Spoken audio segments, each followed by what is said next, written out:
Empiezo a leer nuestros muertos. Segunda parte. 1. Un chirrito y un golpe. La puerta de medar del jardín que rodeaba la academia, las torres se cerró tras ella. Expulsión.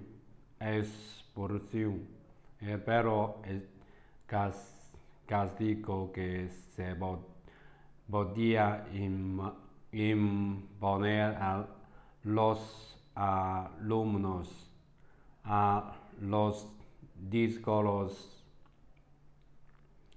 entre los discos. Ahora, a casa, con 2 padres, nene, durante 1, 3 o 5 días laborales es otra vez su problema. Ella no había expulsado a nadie. Estaba orgullosa de ello. Ahora, Nora, a la calle. ¿No querías irte? Pues vete. La puerta.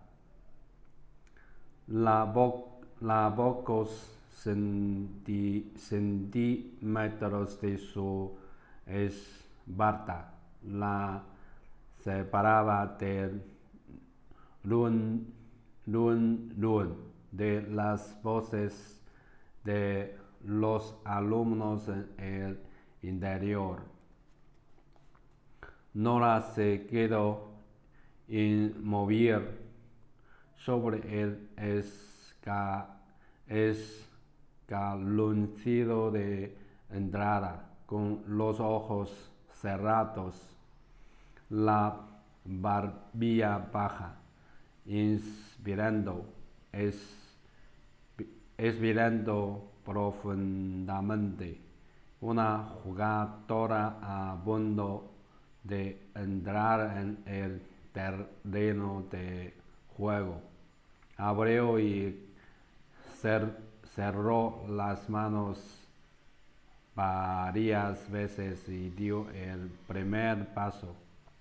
Ahora sí, empezaba o volvía a empezar, y empezaba con un encuentro con otro director, el del colegio McAllister, donde Amand había cursado la enseñanza secundaria, porque papá encontrar a Armand lo que amora. Hay que conocer a Armand lo que amora. El primer paso era buscar a sus amigos, el colegio, el instituto son lugares en los que nacen grandes amistades y profundas enemistades. La vida se suele encargar de alejar a los enemigos de esta época, por más que a veces se empeñen en de aparecer en aniversarios escolares o en rigurosas búsquedas en las redes, en las que se con placer Carbiciez a rocas, indicadores de fracasos vitales y el premio corto, una esquela. Los amigos, los pocos que se conservan de esos tiempos son a veces tan pasados como indestructible. En el corto trayecto en modo desde Tres Torres hasta el colegio Macalister recortó los nombres de los amigos a los que había echado de su vida tras la muerte de su marido. Serían también indestructibles aquellas amistades a pesar del abandono de años, tal vez eran como aquellas esporas que pueden sobrevivir miles de años a la inanición. Tal vez abarcó la modo cerca de la puerta. El colegio Macalister era un exclusivo centro bilingüe ubicado en el Tibidabo, en un edificio de nacionalista que contrastaba vivamente en un entorno de torres modernistas. Ahí tenía también Sira. A las directores siempre hay que pedirles Sira. Hay que mostrarles respeto, aunque los padres de los chicos que estudian en esas escuelas carísimas y elitistas tengan mucho dinero, algunos incluso suficiente para comprar el centro si lo desearan. Saben que el futuro de sus hijos está en manos de los directores, pero lo menos en los centros en los que el rendimiento sí que contaba. Como había dicho orgullosa la madre de Armand, el Macalister tenía fama de escuela exigente. Ahí que no se declaraban los títulos, había que ganárselo, merecerlos. Lo abre, pero no había que olvidar que los alumnos del centro no partían de la misma casilla de salida que la mayoría. Sus padres eran los dueños del tablero, de las fichas y de casi todos los datos. El director del Macalister la esperaba en su despacho, a donde la condujo su secretaría. Se llamaba Roberto Gómez, 50 y pocos, traje gris claro, camisa blanca y unas deportivas también blancas que debían de ser su pequeño manifiesto de libertad y de pérdida. Nora no le había dicho que Armand estaba desaparecido. No tenían todavía la autorización del padre para hacerlo, de modo que se hizo pasar por periodista. Estoy escribiendo un artículo sobre emprendedores jóvenes. Le tendió una tarjeta de la sección de economía de El País que su padre le había impreso en casa. Gómez la cogió y exclamó: las páginas se veían.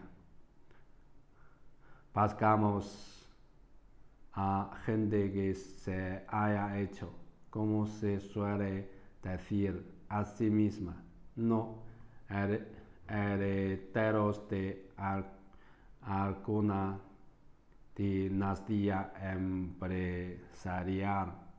Entonces, él es un gran ejemplo, porque no provenía como la mayoría de nuestros alumnos de una familia de nombre. Por el tono en que lo dijo, Nora creyó entender que también Roberto Gómez era un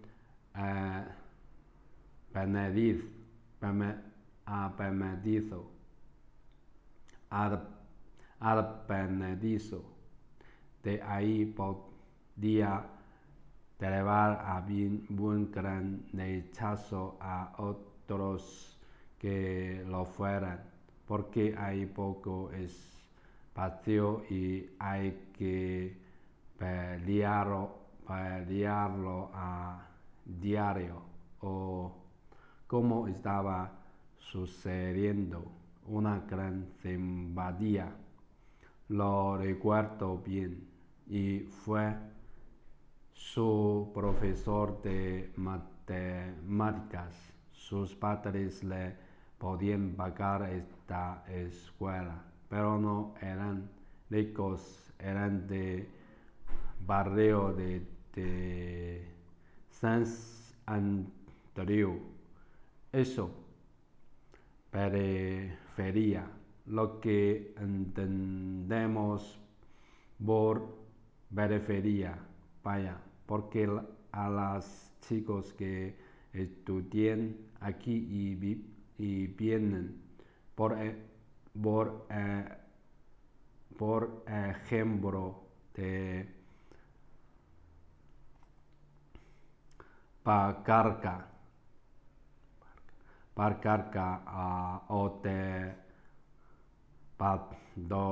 Patoreix, nadie les diría que son de la periferia o de un pueblo.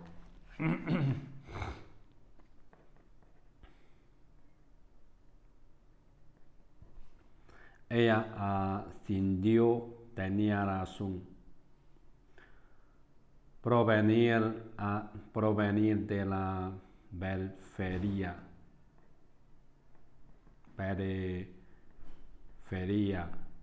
era otra cosa.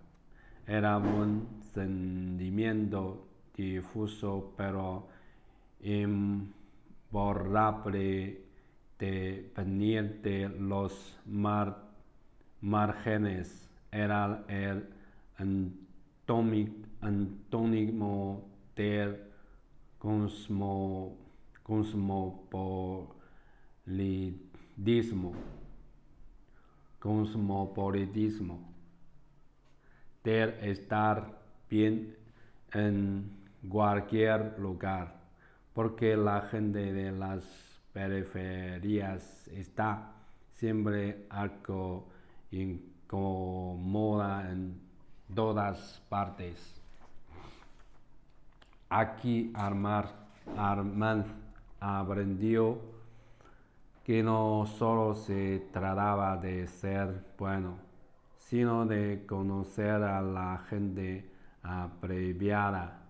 Supongo que por eso sus padres hacían el esfuerzo de matricularlo en un centro como este, y Bacarro nunca quisieron que lo becásemos. Hay becas, 1 o 2 por clase, pero ellos nunca lo aceptaron.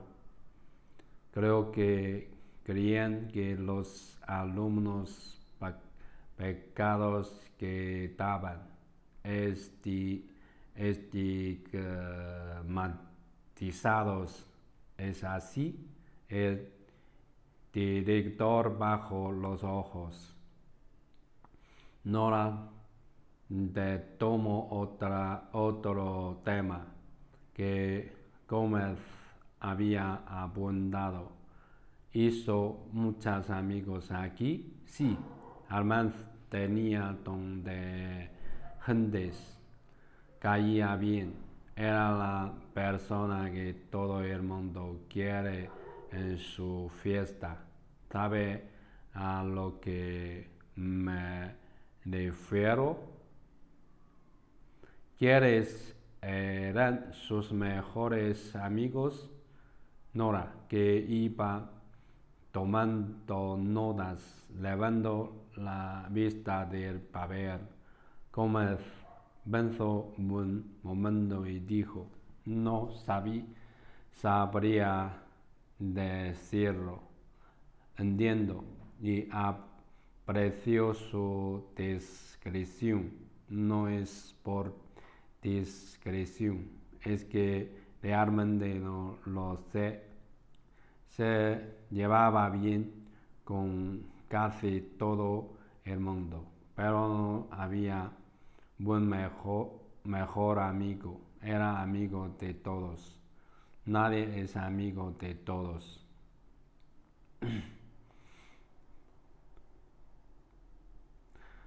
Pensó ella, solo los sociópatas listos, que disfrazan de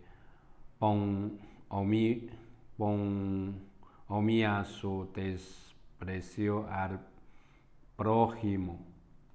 Le cortó una frase de su madre al final de una de las historias morbosas que les había contado hacía años. No te fíes de la gente que siempre sonríe. La alegre monjita con la guitarra es la que zurra a las niñas, o la que acaba pegándose un tiro. Era, por decirlo en términos didácticos, seguía Gómez, un superdotado de la competencia social, y usaba bien su talento.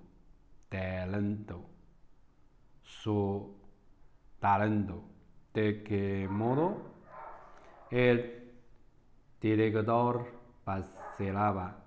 Nora cerró el bloc de notas y puso las manos sobre el buen truco aprendido de su padre que solía funcionar.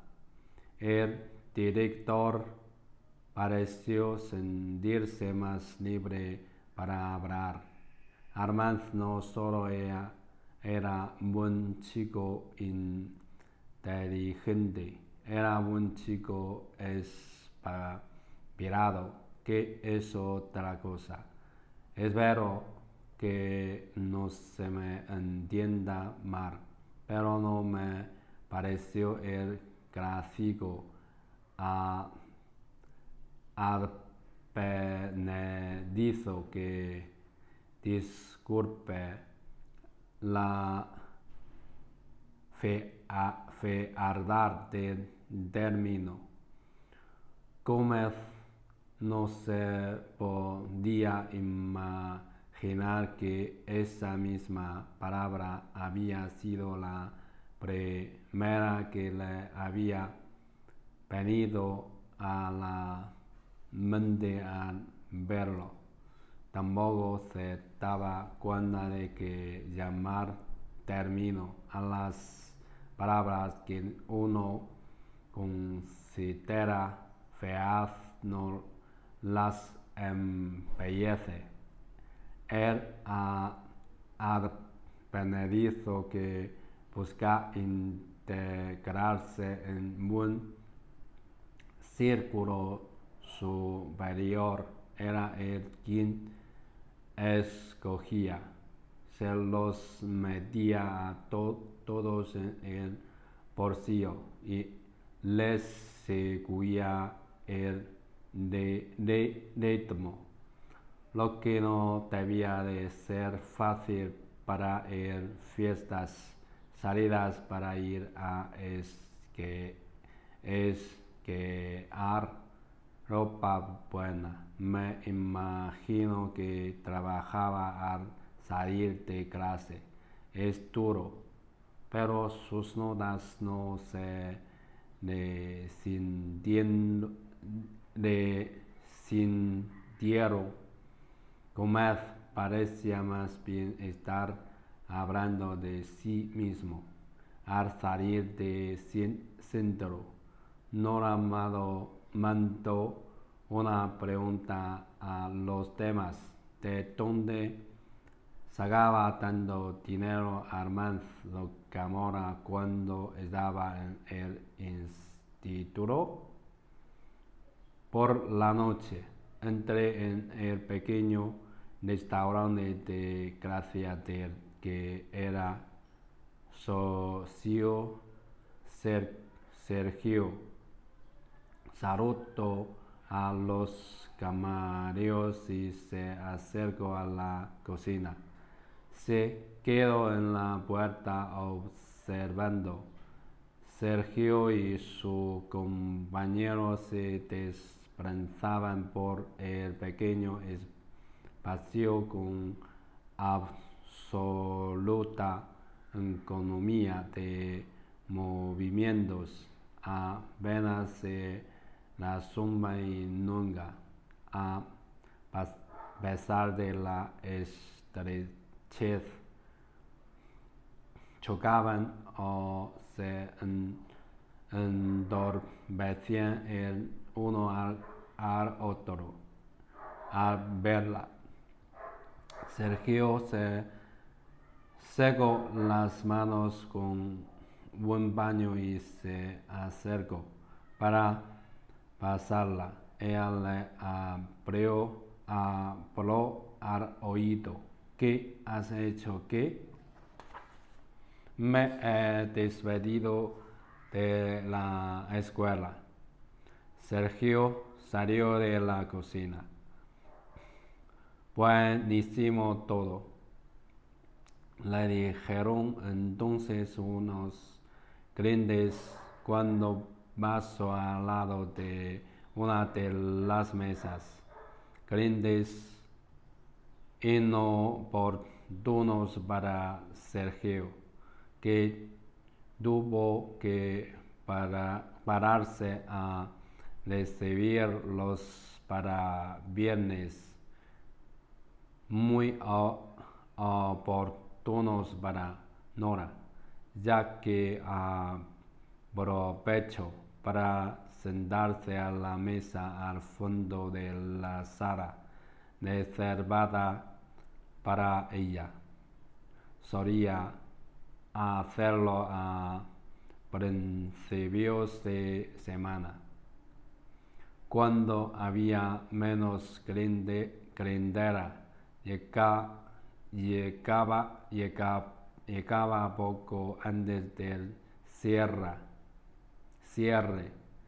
Leía mientras tomaba una cerveza y lo esperaba a él para cenar juntos. Como apenas quedaban clientes en las mesas, Sergio le preguntó a su compañero si podía acabar solo el turno y se sentó con ella. A ver, cuéntame eso, le dijo, y entrelazó las manos sobre la mesa. Cuando uno de los camareros les puso el primer plato, Nora estaba todavía con el largo preámbulo que había preparado. Sergio se volvió al camarero.